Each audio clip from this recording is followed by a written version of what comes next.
Migrants are arriving in Spain's Canary Islands at record speed this year.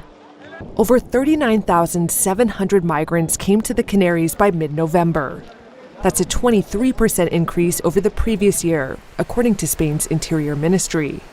That's the fastest increase in arrivals by sea in all of the EU, according to its border agency, Frontex. The islands are on track to break records for the number of irregular migrant arrivals for the second year in a row.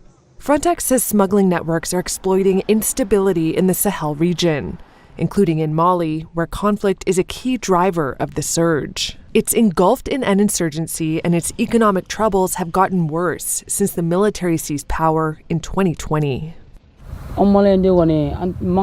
We young people in Mali no longer have to fear death because we have seen all kinds of deaths, explains this migrant from Mali.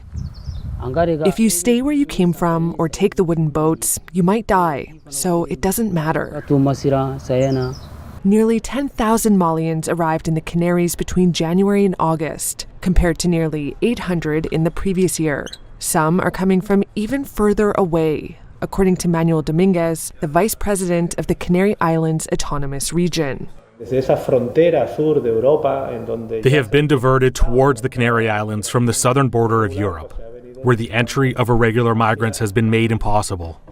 So much so that we are starting to see the arrivals of the first irregular migrants from Asia, which is worrying us a lot because it seems that the world is starting to look at or see the Canary Islands as one of those main uncontrolled ports of entry to the European Union.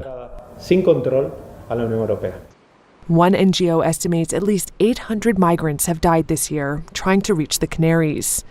In September, the islands experienced the worst shipwreck on record. 63 of 90 passengers are believed to have drowned.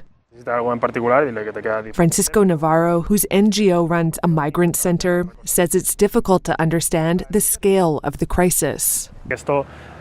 We are experiencing a humanitarian tragedy that has no precedent, he says.